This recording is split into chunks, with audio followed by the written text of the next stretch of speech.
My prayers don't let my hang like I'm a stud without the Aaron. I'm going forward, but I can't see this while I'm staring. I know I'm the best, I got 'em.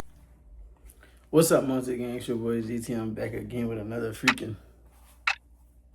Check me out. Listen, I am getting fat, bro. Like, y'all see, y'all know my face getting fat.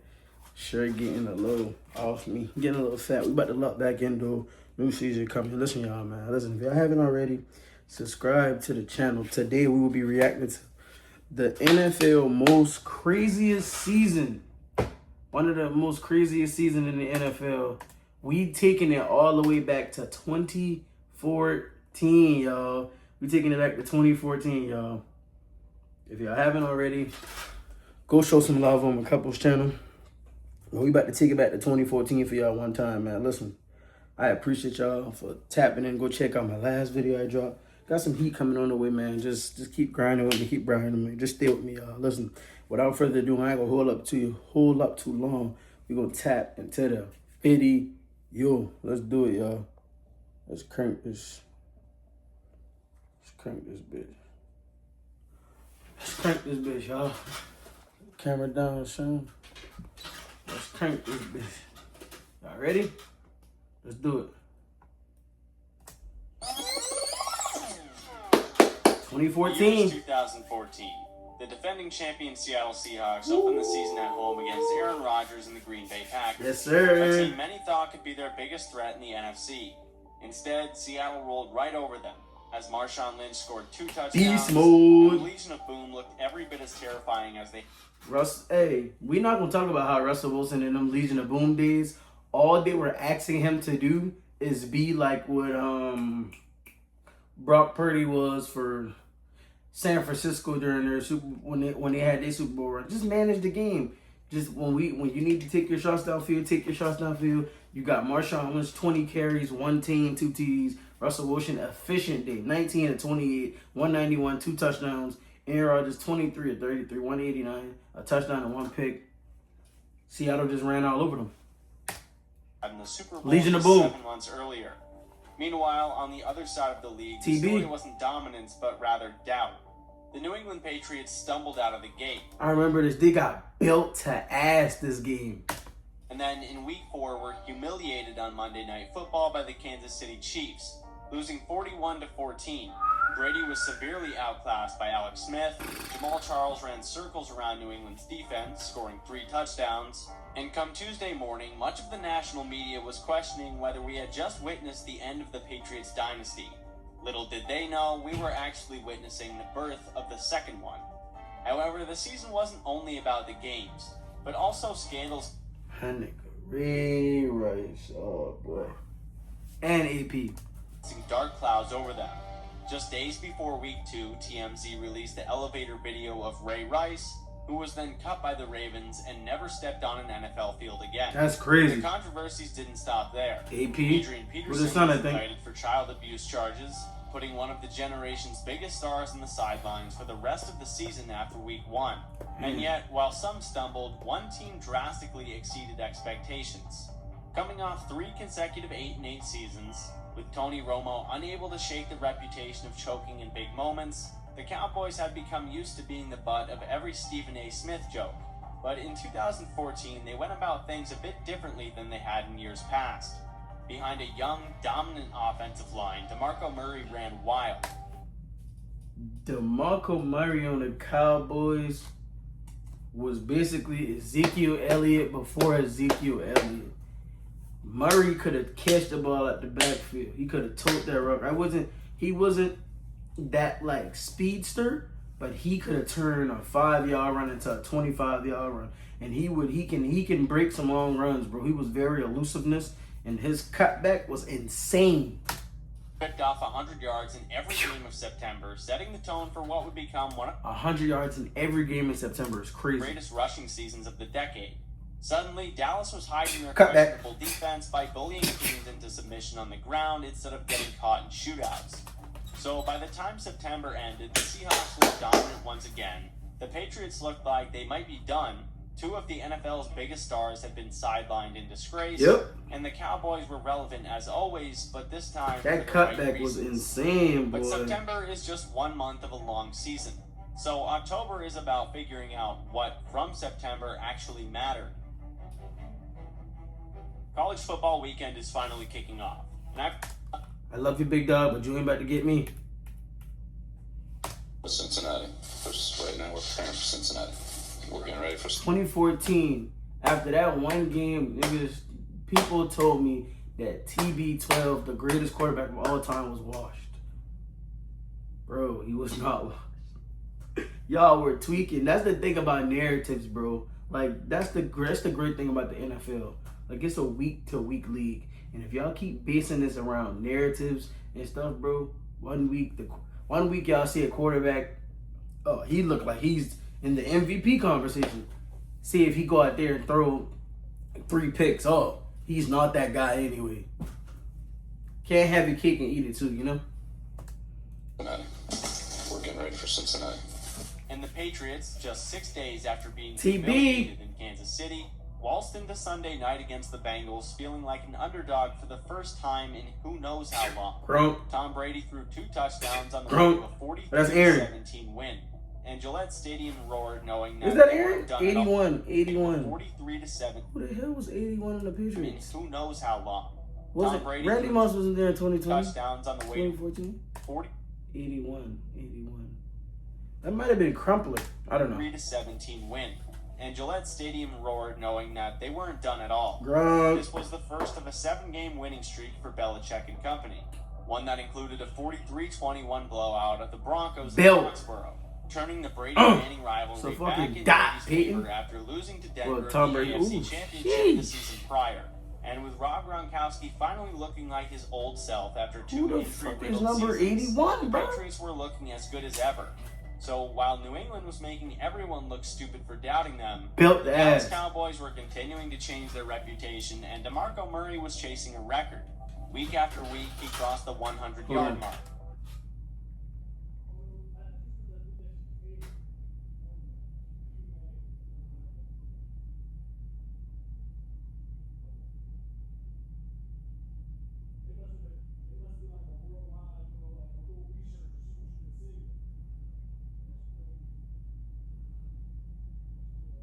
But ain't no excuse. You left late. Breaking Jim Brown's record to start a season, ultimately reaching 8 straight, including 115 yards and a touchdown in a huge win that officially put the league on notice. Y'all don't remember that Seattle defense, bro. Listen, I can remember let me see if I can remember the Seattle defense verbatim on the line real quick. Cliff Averill, Michael Bennett. The D tackles, I forgot who the D tackles were. I know they had Maybin on the line. You had also had linebackers. You had Bruce Irving, KJ Wright, Bobby Wagner, Malcolm Smith. I think that do it for the linebackers. It was KJ Wright too. I think I already said his name. On the back end, bro, Earl Thomas, Cam Chancellor, safeties. Richard Sherman, Brandon Browner. What bro name was? I think his name was Byron Maxwell. Some dude, I think Jacoby Lane. Like, they had some dogs on that side, bro. Like, that defense was filthy. Chris Clemens, like, Michael Smith, that defense was filthy, bro. Tony Romo's toughness became part of the story as well, playing through back issues while Des Bryant was finding the end zone on a near-weekly basis. Despite being a franchise that epitomizes glitz and glamour, it felt like the Cowboys were the most physical team in football. They began 6-1, but a 2-2 November hinted at cracks. In the NFC, though, it wasn't just the usual suspects. The Arizona Cardinals, with one of the best all-around rosters in the NFL, had the best record in football midway through the season. Carson Palmer went down with a torn ACL in Week 10, however, causing Drew Stanton to step in. Yet somehow Bruce Arians kept the team's head Y'all remember Drew Stanton? of water. He used to back up Matt Stafford. Arizona grinded through ugly games, going 3-4 over the final 7 weeks. But without Palmer, their championship hopes were non-existent. Look at the Seahawks. Russell Wilson, 20-31, 339, 2 touchdowns and a rush touchdown. Marshawn Lynch, 10 carries, 113, 2 TDs. Look what they did to the look how they did the defense. Ryan Lindley. Ryan Lindley played for NC State, if I'm not mistaken. Wolfpack. I think. 18 of 44, 216, 1 pick. I remember John Brown, fast receiver. I thought he was going to be a dog. He was a speedster in Madden 16. If you know, you know.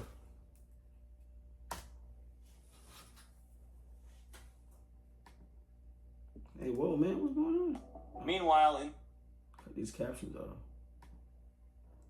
AFC, Peyton Manning was still putting up huge numbers, but the shine was starting to fade, and he didn't look invincible anymore, while his successor in Indianapolis was putting together the best season of his young career. Bro, Andrew Luck was a fucking dog, bro. If the Colts could have given him any type of offensive lineman protection, bro, he could have been one of those ones, man. Colts were explosive, hanging huge numbers. Look at that dot. Defenses like the Bengals, and the changing of the guard in the AFC. Hey, Dante Moncrief. Y'all don't know about Dante Moncrief, the little. Yeah, let's go. It could be happening right in front of us. Then there was J.J. Watt. J.J. Watt in 2014 should have won MVP. Let me look up who won MVP in 2014.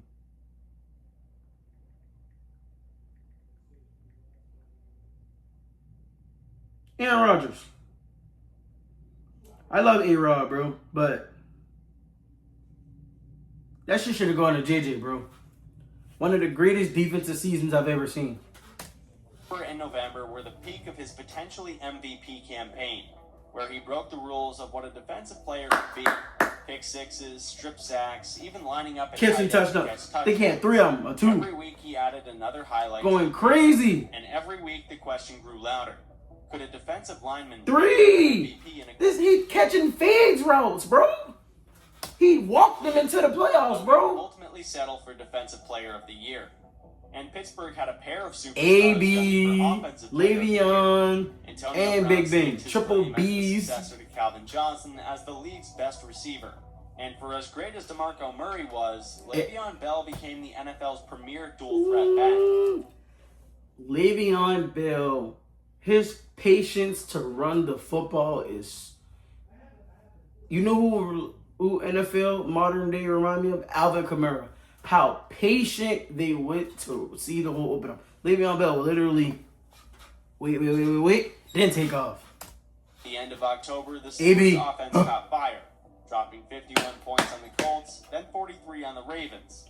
Big Ben threw 6 touchdowns in back-to-back games, with Brown and Bell catching 4 of those 12. The Steelers weren't always consistent. LeGarrette Blount. With that trio, they looked like the NFL's best offense at times. Definitely. However, a rookie wideout OBJ. stealing all of the NFL. OBJ. Odell Beckham Jr. missed the first month with injury. Listen, before that catch, nobody really was on OBJ like that. Like, y'all didn't really watch him at LSU, bro. OBJ would have returned punts, return kicks. He would line up in the slot, line up in the backfield. He was like Tyreek Hill before Tyreek Hill, the way the Chiefs used to use Tyreek Hill. I ain't say he was dynamic as that, but OBJ could have been the first $100 million receiver, bro. OBJ was a dog. And when he made that catch, that took him to a superstar. But when he finally hit the field, he was unstoppable. Ha! His breakout came in November, particularly against the Cowboys on Sunday Night Football. Yeah! Made what many consider 3 fingers. the best catch in NFL history. It was the moment OBJ officially introduced himself to America. By the end of the year, was he passed dangerous. over 1,300 yards and 12 touchdowns. That bitch is in a just dog, 1 bro. game, I'm telling you. shattering rookie records and injecting life. Yeah. Otherwise stumbled to a 6-10 finish. OBJ and Eli connection was so crazy, bro. OBJ could have took a 10-yard slant and take that bitch to the house just in one cut. And I remember when the Giants, they had that receiving core of him, Victor Cruz, and Brandon Marshall. I thought they was going to turn up, bro. And in the rest of the NFC, the race tightened. Shady. Eagles were hanging around with Nick. HBO Max is a big... Nope. Let's go ahead and skip that, buddy.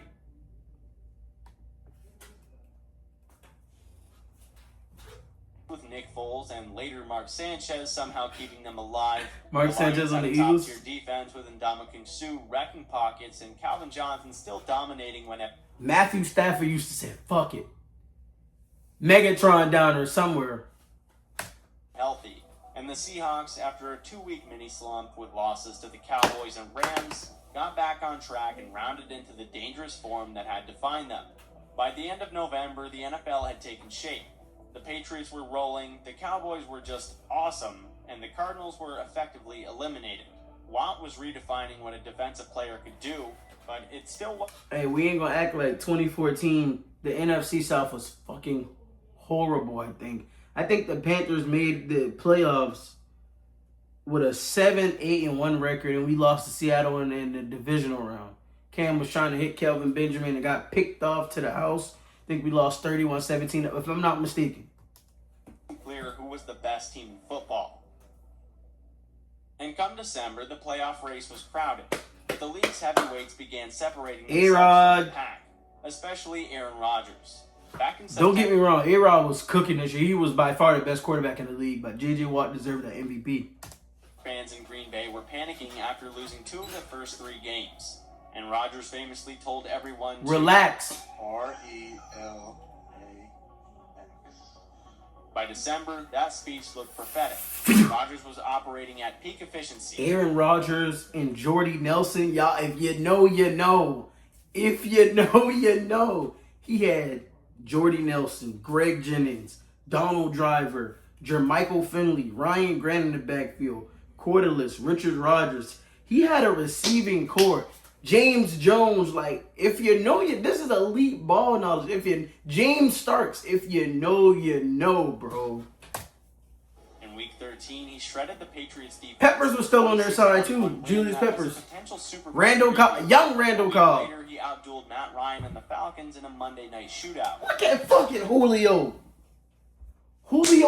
Matt Ryan was 24-39, 375, 4 TDs, and 1 interception. Julio Jones, by far in the 2010s, he was the best.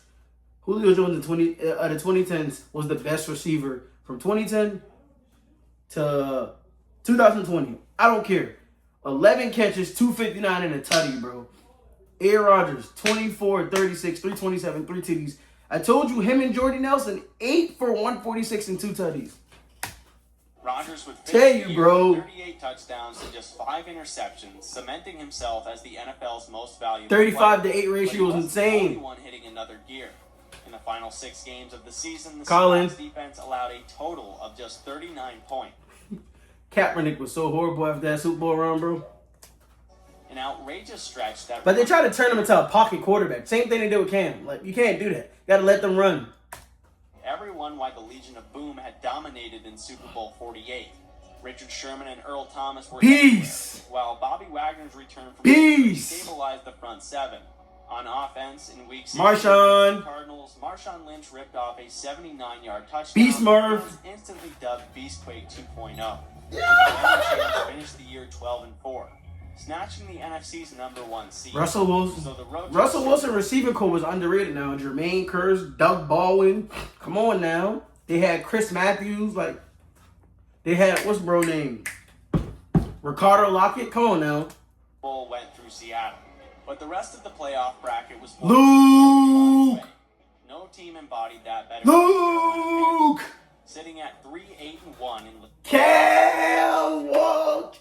This year, Cam was fucking horrible. But, bro, after he got in that car accident, the NFC South Division was horrible. Cam Newton, after that car accident, bro, he went ballistic and played amazing. Our receiving core is so horrible. Listen, I think the Panthers receiving core this year, we had Kelvin Benjamin was a rookie. Jason Avant, who was on his last leg. Jericho Cotchery. Who else we had? Philly Brown, who was a rookie. Like, we had, our basically main 2 top receivers were Jericho Cotchery and Calvin Benjamin. And don't forget about Greg Olsen was Cam Newton's main target. Jonathan Stewart, D'Angelo Williams. Like, our defense helped us got to that playoff run. Trey Boston, who had the interception. Finished, but Cam Newton gutted through injuries. The defense found its stride again, and Carolina ripped off 4 straight wins to seal the NFC Yes, South sir. 8-1. With a losing record, Trey Boston when he did the... Yeah. Yeah. What's up? Yeah, what's good? Why not? Why? Anybody saw you? What are you crying for?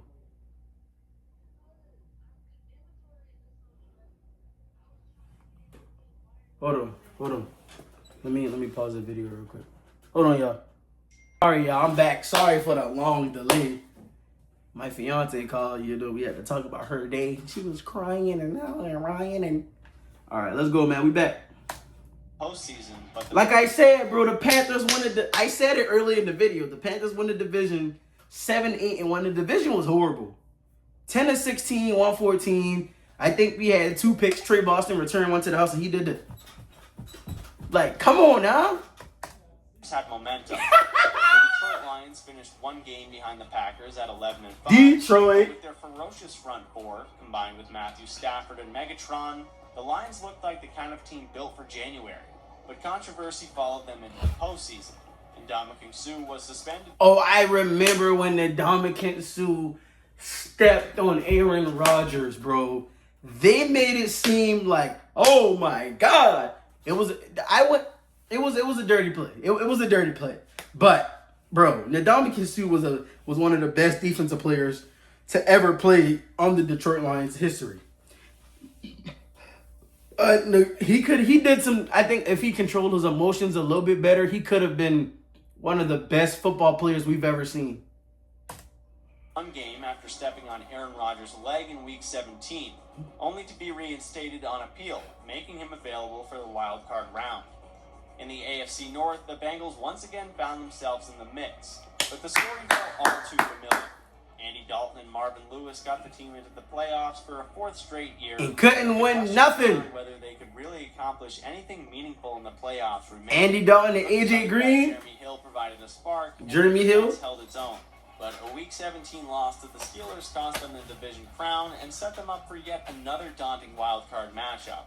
As for the Ravens, their season had been a roller coaster. But John Harbaugh's team found enough grit to sneak in at 10-6. Yes, they did. 3rd place in the AFC North.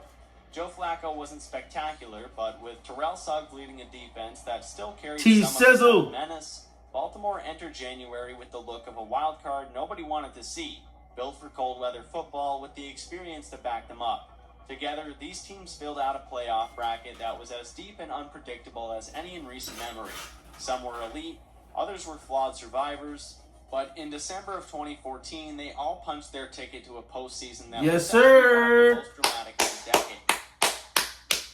Wild card weekend opened in Pittsburgh, was filthy. The marched into Heinz Field and stunned their rival Steelers. Without an injured Le'Veon Bell, Pittsburgh's offense sputtered, and Joe Flacco once again morphed into January Joe, throwing for... I'm telling you, bro, y'all want to talk about the Steelers not winning the playoffs. The Ravens went in there saying, we got Joe Flacco. He done did this before. He done put belt to ass to Peyton Manning and to Tom Brady. So why not let me put belt to ass to the Steelers? That's what he does. Touchdowns. Y'all see Steve Smith catching that dagger. Torrey Smith, a legend. Jacoby Jones.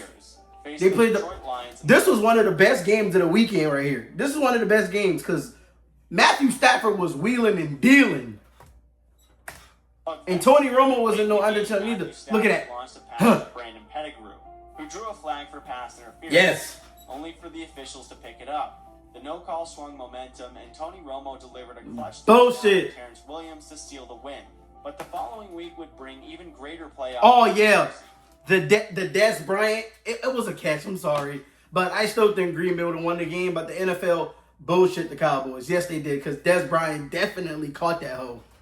Meanwhile, in Indianapolis, T.Y. Colts passed the Bengals, who blew it on Wild Card Weekend once again. They played horrible. Cincinnati's 4th straight one and done, cementing Dalton and Marvin Lewis's reputation. Hey, Andy Dalton, you in the Panthers now, baby. You good.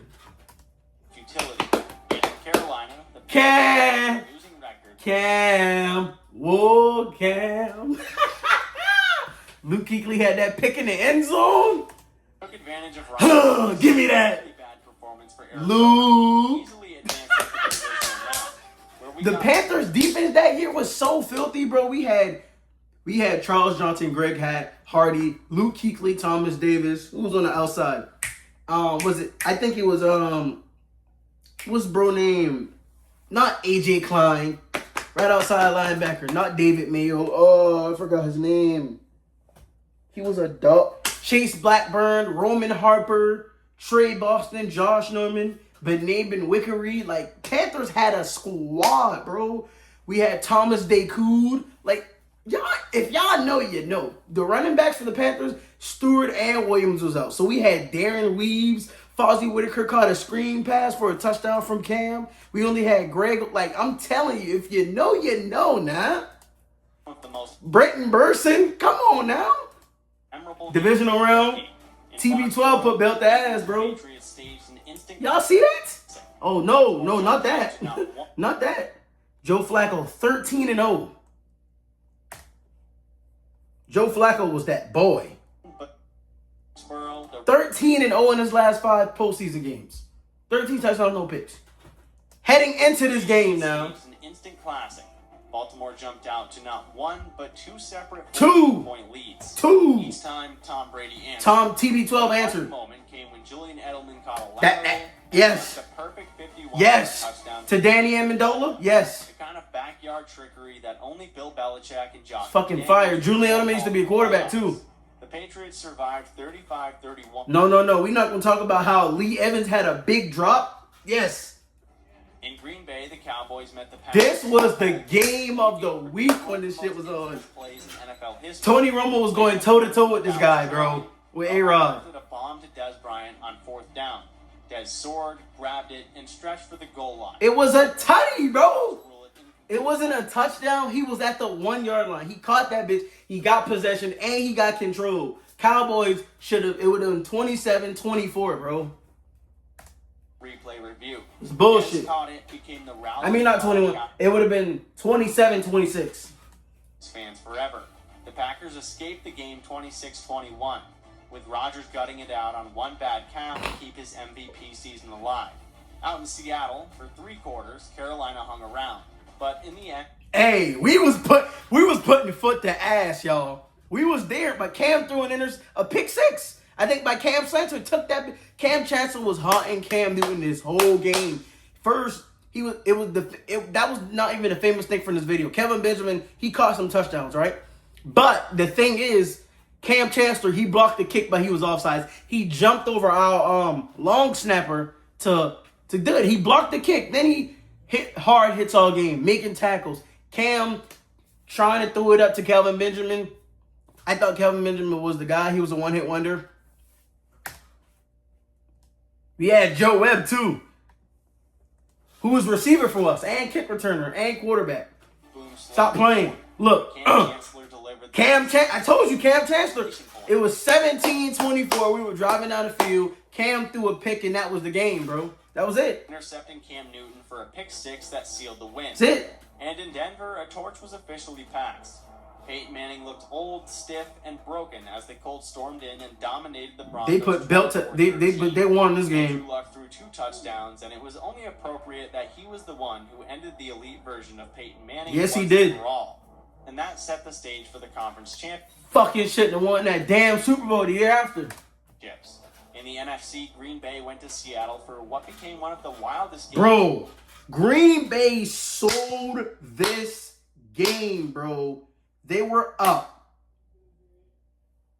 I don't know if they got conservative, but bro, Seattle was doing onside kick. They did a fake field goal score. Like, Seattle was just trying shit. And like Green Bay, bro, this is Aaron. This is your chance to go back to the Super Bowl. Like, you're not playing good enough. NFL history. Rodgers and the Clinton Dix, Randall Cobb.